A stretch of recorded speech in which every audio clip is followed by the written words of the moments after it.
Thank you, Beck. Good morning. Good morning. Hey, before I even start, I just want to say, Derek and Wes, man, thank you, man. Man, yes. It's a beautiful thing when you see someone use the gifts that God has given them to worship Him, right? And so it's an incredible morning of worship so far. Look, so we are in a new sermon series called Through the Storm. And in this series, we're looking at and we're trying to discover what God does in the storms of our life. And how are we supposed to respond during those tough times, during the rain when it's coming down on us, right? And we're gonna look at characters of the Bible and that kind of stuff. And today we're going to look at Moses. And Moses is one of my favorite people in the Bible.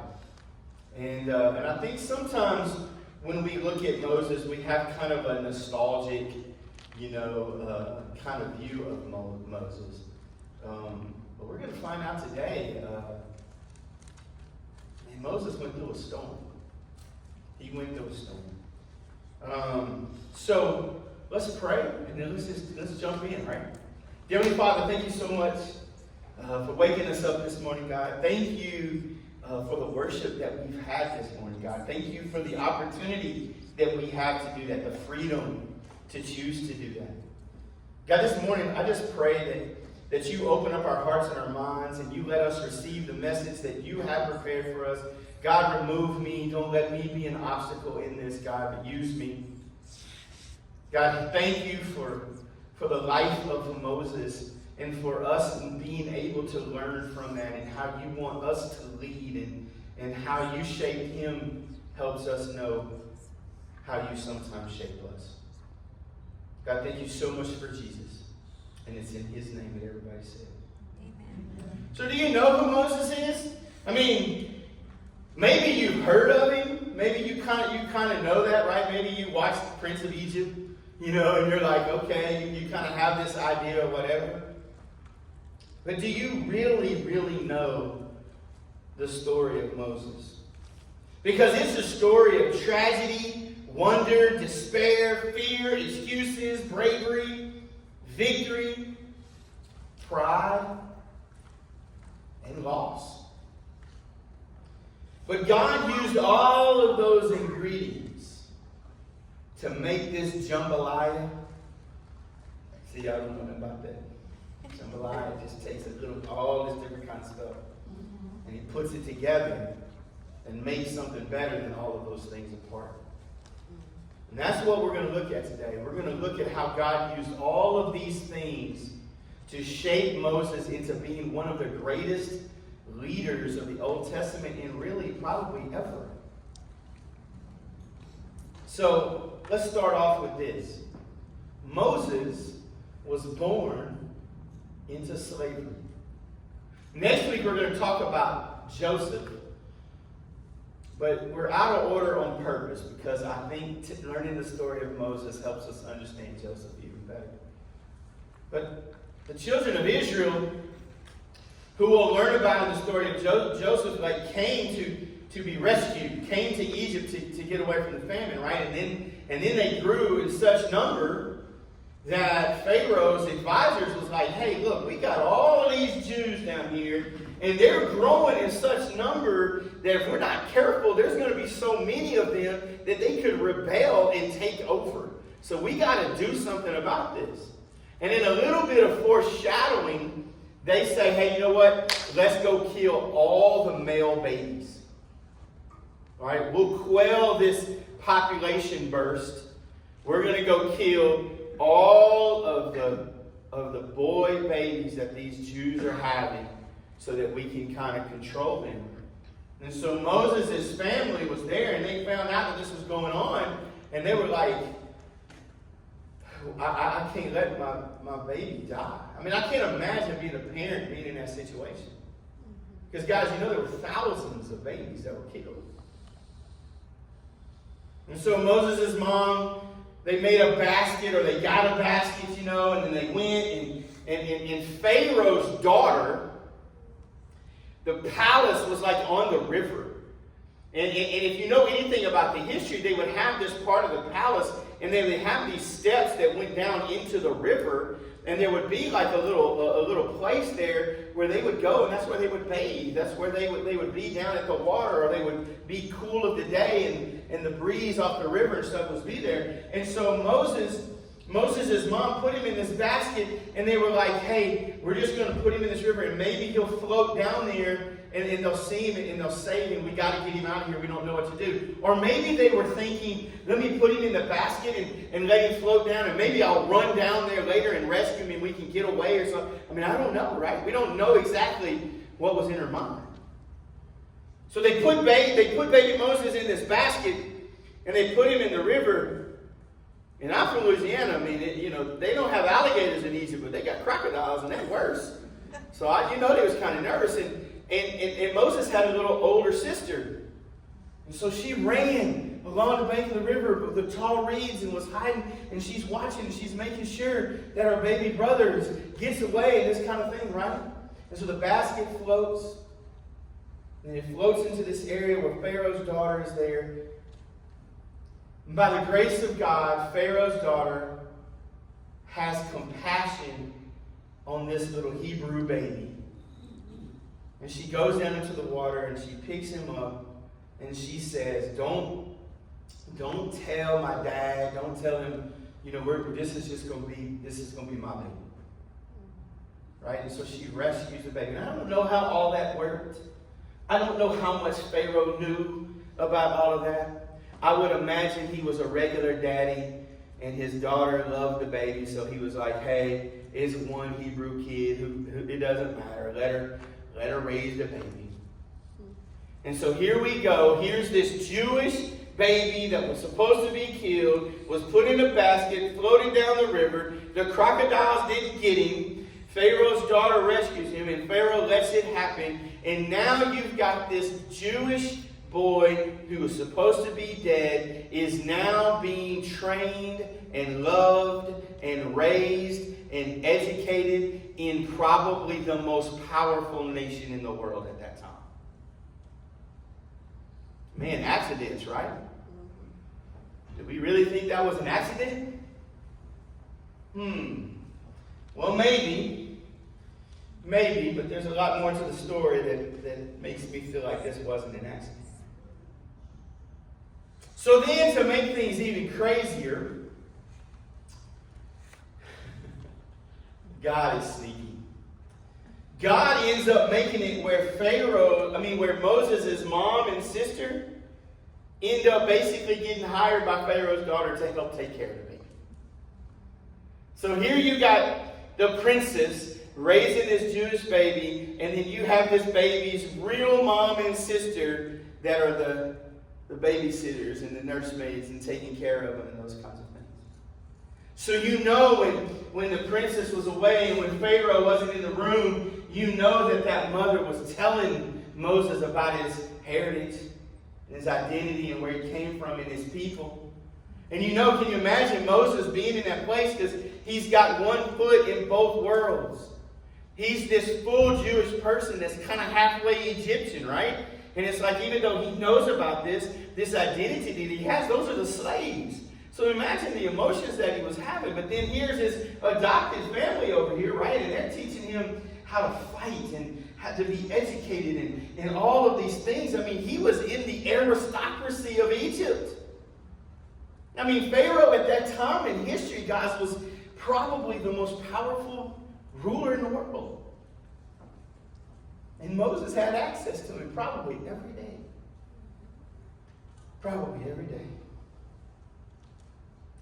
But as Moses grew, he began to have an identity crisis.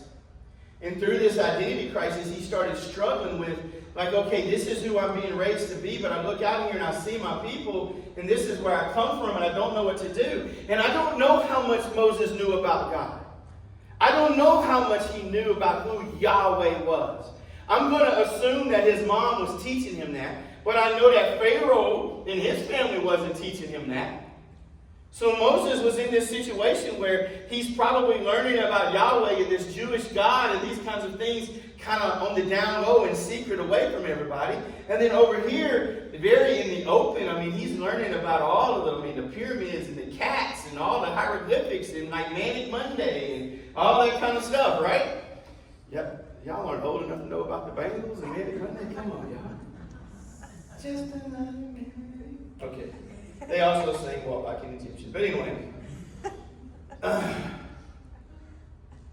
So he's having a little bit of an identity crisis, right?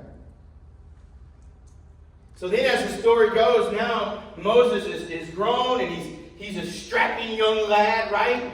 He's been trained, he's all these kinds of things, and he's seeing all of a sudden he's a part of this Egyptian machine that's suppressing the people, and he's like, man, these are my people, and he's watching all these things happen. And one day, he's walking, and I don't know what he's doing. I don't know if he's reflecting. I don't know if he was in the moment. I don't know if he planned it out. I don't know. But there was this Egyptian soldier, and he was abusing this Hebrew slave. And he was beating him, and he was beating him. And something in Moses was like, stop. Stop. Stop! Stop hitting! And then he starts hitting. And he starts fighting back. And then he stops. And the Egyptian soldier is dead. He killed him. And you'd think that Hebrew slave would be like, bro, thank you.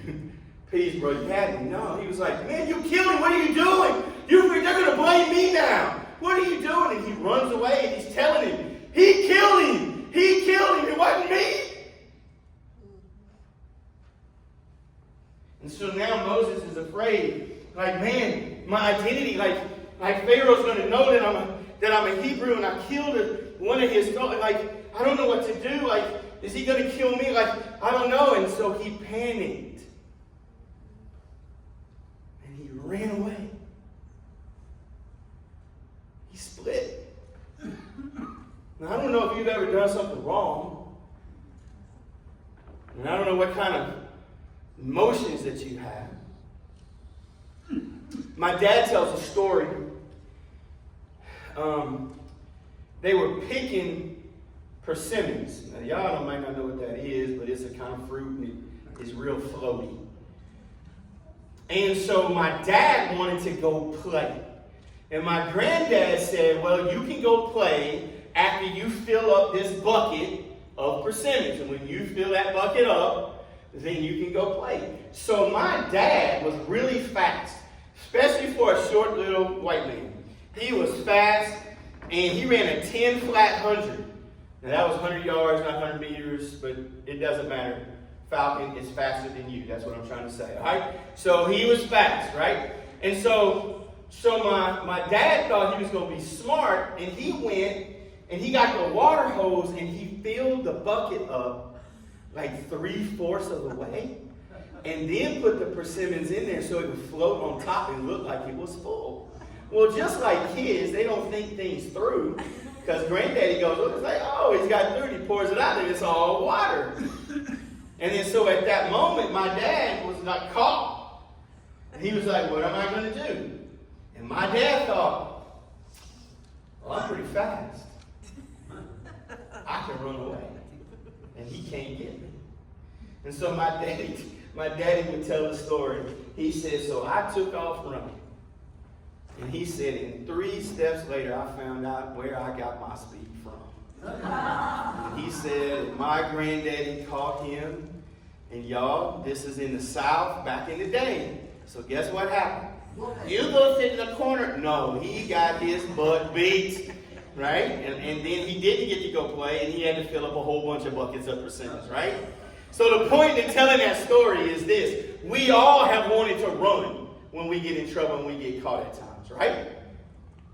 And that's what Moses did. He ran away. He left his mom. He left his sister. He left the princess who was his adopted mom. He left the education. He left the training. He left the aristocracy. He left it all behind. And we don't know what Pharaoh would have done. We don't know. And the reality of it is Moses really didn't 100% know either. But he knew that there was a risk, and he wasn't willing to face it, so he ran away. So then the story goes, and he meets this girl, because that usually happens. And they fall in love, and they get married. And check this out. For the next 40 years,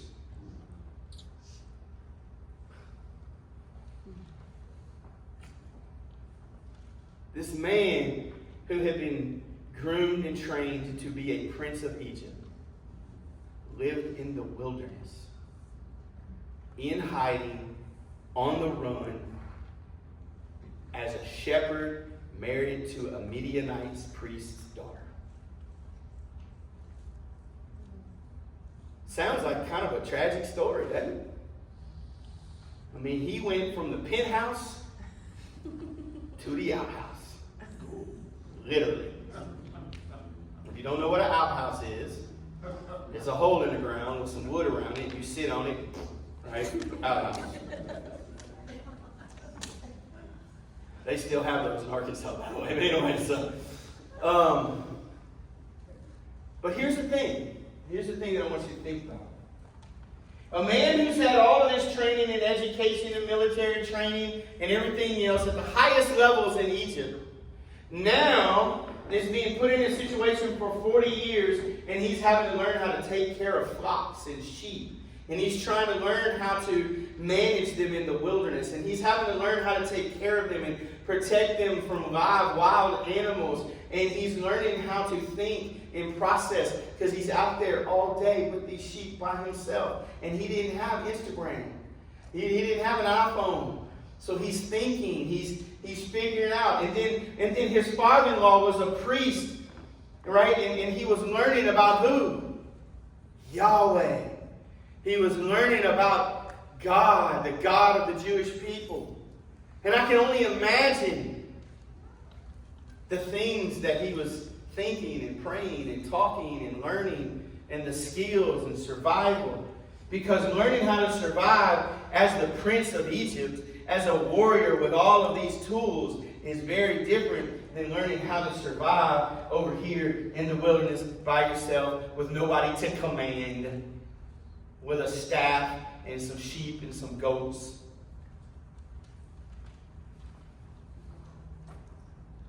But while he was out there, while he was in the middle of this 40 years, or actually at the end of this 40 years in the wilderness, God at some point said, he's learned what I need him to learn. So then we get to Exodus chapter 3, and there's a turning point.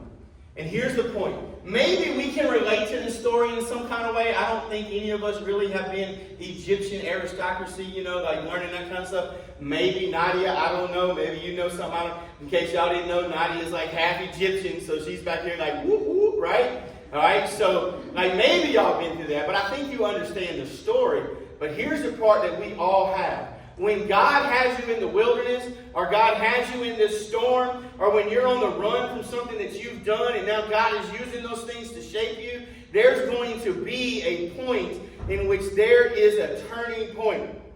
God is going to give you something that's going to change you if you allow it. And here is Moses, and he's at that point. And in Exodus chapter 3, we're just going to read it because it's pretty awesome. And here's what it says. One day Moses was taking care of Jethro's flock. Jethro was the priest of Midian and also Moses' father-in-law. And when Moses led the flock to the west side of the desert, he came to Sinai, the mountain of God. And there the angel of the Lord appeared to him in flames of fire coming out of a bush. And Moses saw that the bush was on fire, but it wasn't burning up. So he said, I will go closer to this strange thing. How can a bush continue burning without burning up? And when the Lord saw Moses was coming to look at the bush, God called to him from the bush, Moses, Moses. And Moses is like, here I am. And then God said, do not come any closer. Take off your sandals, because you are standing on holy ground. I am the God of your ancestors, the God of Abraham, the God of Isaac, and the God of Jacob. And Moses covered his face because he was afraid to look at God. And the Lord said in verse 7, I have seen the troubles of my people and what they have suffered in Egypt, and I have heard their cries when the Egyptian slave masters hurt them. I am concerned about their pain, and I have come down to save them from the Egyptians. I will bring them out of that land and lead them to a good land with lots of room, a fertile land.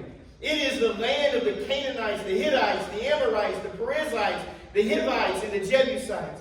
I have heard the cries of the people of Israel, and I have seen the way the Egyptians have made life hard for them. So now,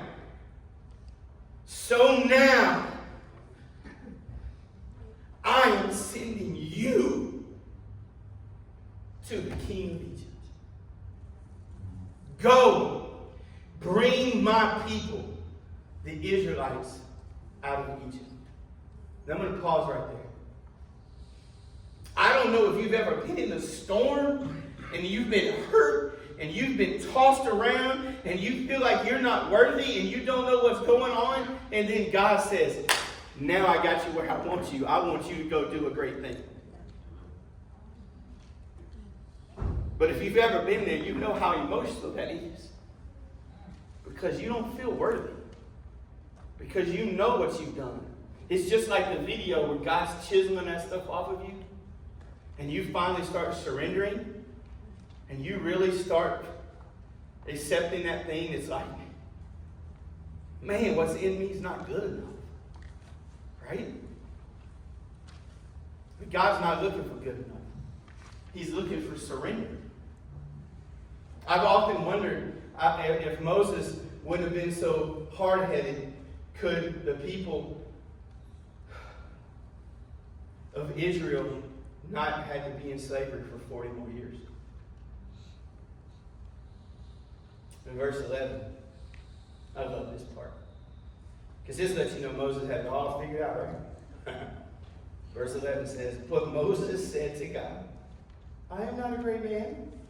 How can I go to the king and lead the Israelites out of Egypt? And God said, I'll be with you. This will be the proof that I am sending you. After you lead the people out of Egypt, all of you will worship me on this mountain. And Moses said to God, well, when I go to the Israelites, I will say to them, the God of your ancestors sent me to you. Well, what if the people say, what is his name? What should I tell them? I mean, what's Moses saying? So I mean, I don't know. I don't know you. I know Jethro's been telling me some stuff, but like, God, them say my people, use my people. He's like, I don't know. Like, what's going on? Like, what do you mean? Like, I got to talk. And then God said to Moses, I am who I am. When you go to the people of Israel, tell them, I am sent you. And then God also said to Moses, this is what you should tell the people. The Lord is the God of your ancestors, the God of Abraham, the God of Isaac, and the God of Jacob. He sent me to you. And this will always be my name, by which people from now on will know me. Go and gather the elders and tell them this. The Lord, the God of your ancestors, Abraham, Isaac, and Jacob, has appeared to me. He said, I care about you, and I have seen what has happened to you in Egypt. I promised I would take you out of your troubles in Egypt. I will lead you to the land of the Canaanites, the Hittites, the Amorites, the Perizzites, the Hivites, the Jebusites, a fertile land. And the elders will listen to you. And then you and the elders of Israel will go to the king of Egypt and tell him, the Lord, the God of the Hebrews, appeared to us. Let us travel 3 days into the desert to offer sacrifices to the Lord our God. Now you think, just think about what Moses is thinking. I already tried to tell God that I'm not the guy. I'm not special. I don't know. And now I'm supposed to go to these elders who see me as this half Jew, half Egyptian who killed somebody and ran off. And I'm supposed to convince them that I'm now on their side and I'm not some kind of Egyptian spy trying to do something. And then once I convince them, I'm supposed to go to the Pharaoh who was my brother. that I ran away from, that I haven't seen, and I'm supposed to tell him, hey, I need you to let all these slaves go so they can worship God on the mountain. What do you think Moses is thinking? I'm going to tell you what he's thinking. I ran away from that guy. I'm just going to run away from God again. That's what he was thinking. He was thinking, I'm gone. Glad the mic still works. He's like, I ran once, let me run again. But God knew what was in his heart. And this is what he says in verse 19. He says, but I know that the king of Egypt will not let you go. Only a great power will force him to let you go. So I will use my great power against Egypt.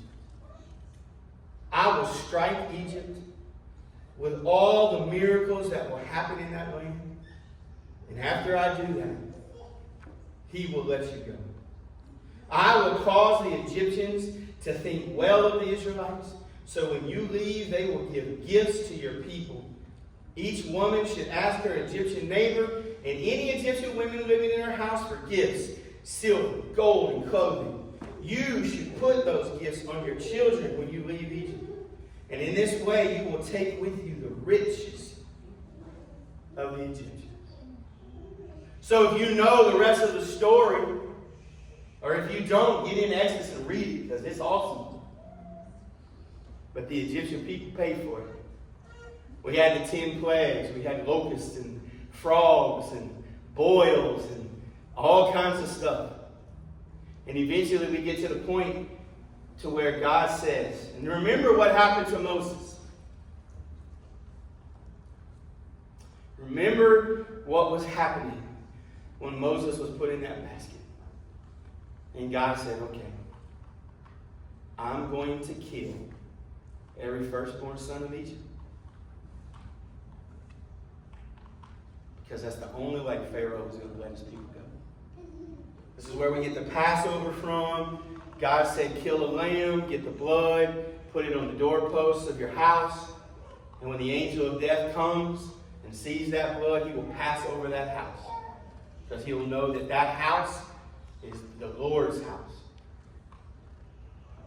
And that night, there was great cries going all throughout the land of Egypt as every firstborn son died. And Pharaoh let him go. And let me tell you something. There was pain in that escape. There was pain in that release. There's consequences to our actions. And sometimes even when we get it right, stuff still plays itself out. I firmly believe that part of that was justice for Pharaoh killing all those babies before. And we think about how can God be this kind of God? I don't have all those answers. I know where those babies are. They're in heaven. I know that. But there's consequences to our actions, and those scales have to be balanced. And this was before Jesus. So anyway, the story goes, right? He takes off, they're going, and then Pharaoh changes his mind. He was like, no, dadgummit, I don't want all my slaves out of here. Let's go get them. If I can't have them, nobody's going to have them. We're going to kill them. And he loads up the army, and he gets them. They take off. And they're going through the thing. And we can talk forever about all this stuff and the path that they went and why God told them to go this way and all that. But look, here's it. They get to the Red Sea. There's nowhere to go. I got an ocean here in front of me. I can't get past that. I got the Egyptians coming at me. And you know what God does? Fire. Big pillar of fire. He puts himself in between the Egyptians and his people. And then they go out there and God parts that Red Sea.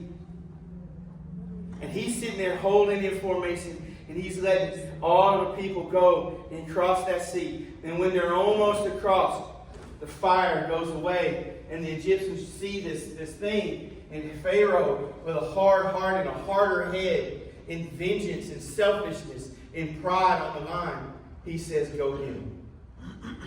And they get into that. The children of Israel are already through it. And they're halfway through the sea. And God unparts the waters, and they all die.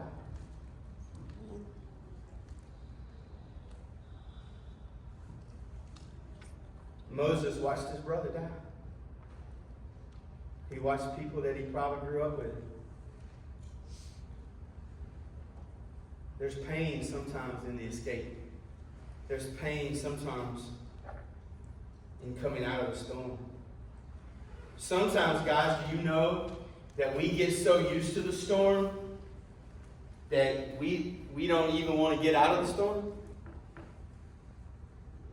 Because it's uncomfortable. We've made choices and we're living in the middle of chaos. We're living in this storm. And God's trying to show us the way out and we don't even want to go out. It's like a scared little kid in the closet or in the corner hiding. And you're trying to coax them to come out. And what they're in is horrible. But they're so afraid of what's out there that they don't even want to go. Will you trust God? Will you trust the escape that He's providing? Or are you going to hold on to your own chaos? Are you going to hold on to the storm maybe that you've created? Because this storm that Moses was in was one that he created and God used. And then real quickly to finish it out, he leads the people. There's all kinds of amazing things that happen. There's incredible stories. And then we get to this point where God is providing water out of this rock, and he tells Moses to speak to the rock and this. And Moses, there was this other time where God said to hit the rock. And I think Moses was kind of feeling hey, I made it through the storm. I'm kind of all that in a bag of chips. Like, hey, And then in that moment, he wanted the people to look at him and see how awesome he is. So rather than doing exactly what God said, he hit the rock and made a big show of it to kind of show how powerful he was. And God still let the water come out of the rock. But the consequences of that is Moses didn't get to finish the job. God took him up on the mountain and he showed him the promised land. And he says, it's okay, but you're not going to go into the promised land because of what you did.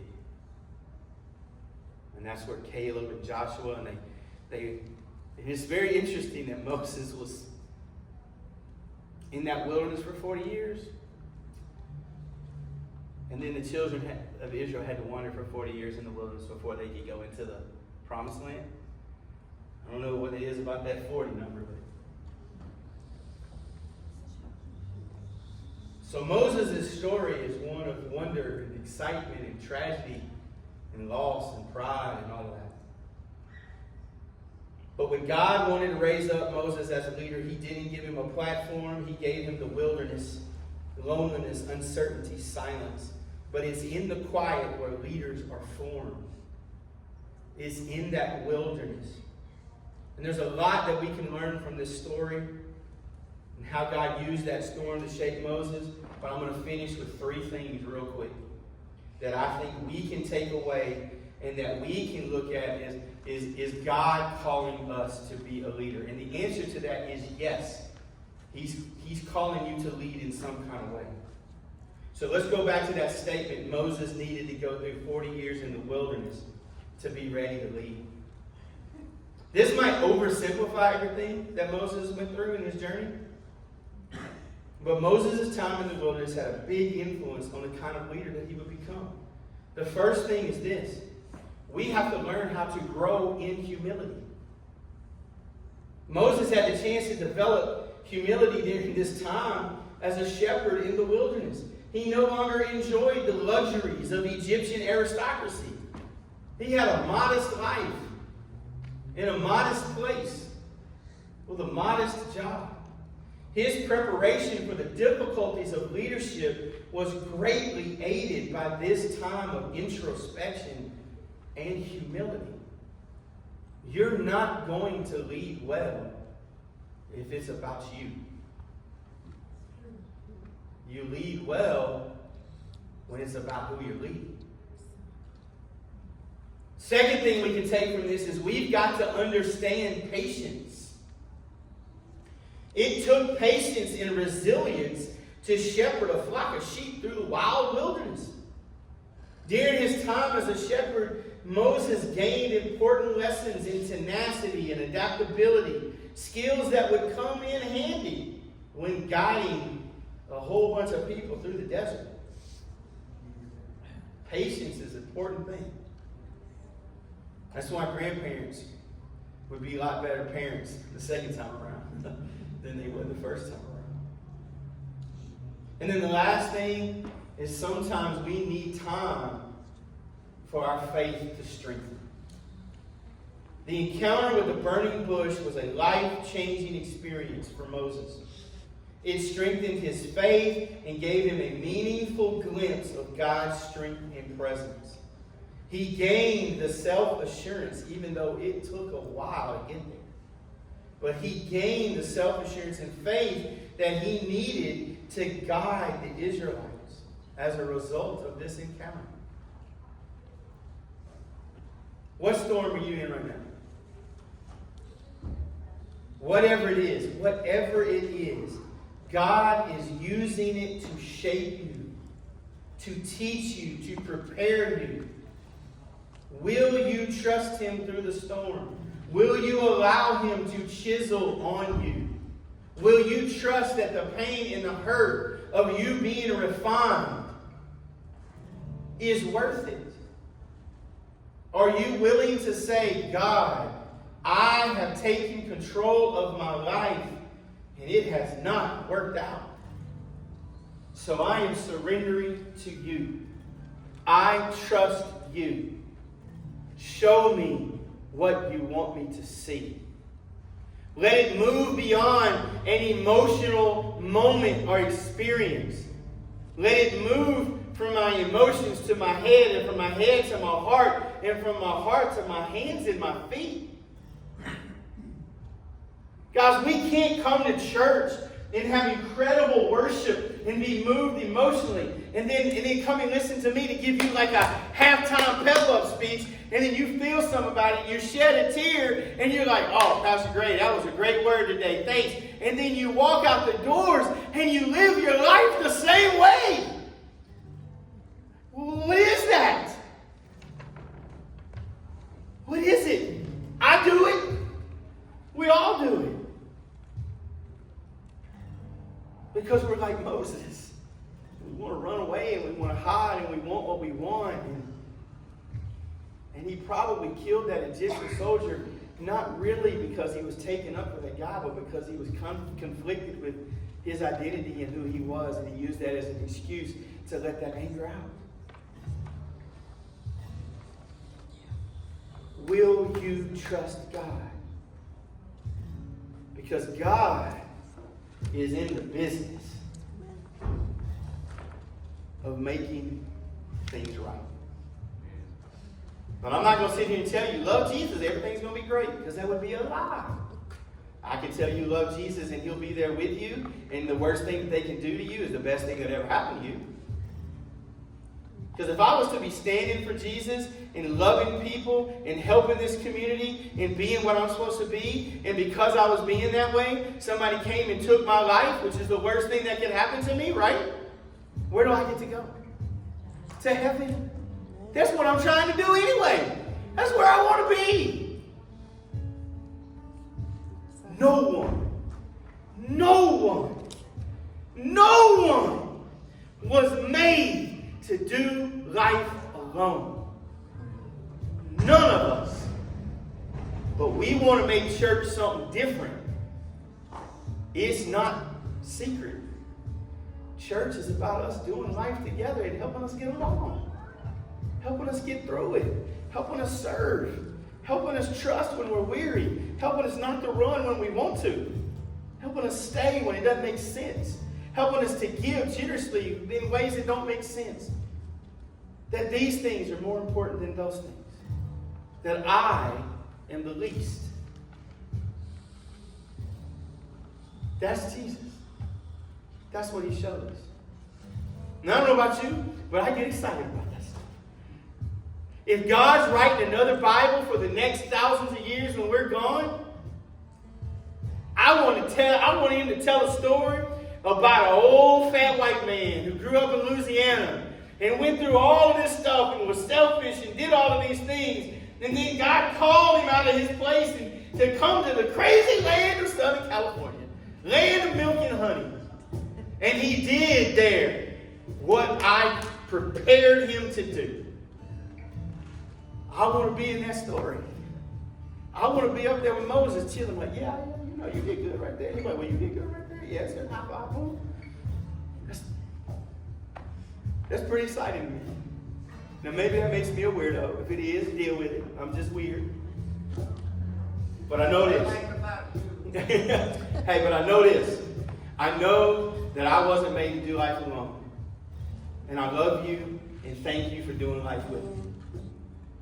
Let's love each other. Let's take care of each other. Let's get in this story because we're in it, right? And let's go out and love other people so they can come and be a part of that story too. So that every part of Southern California that we touch can change because God has changed us. Will you trust him? Let's pray. Heavenly Father, thank you so much.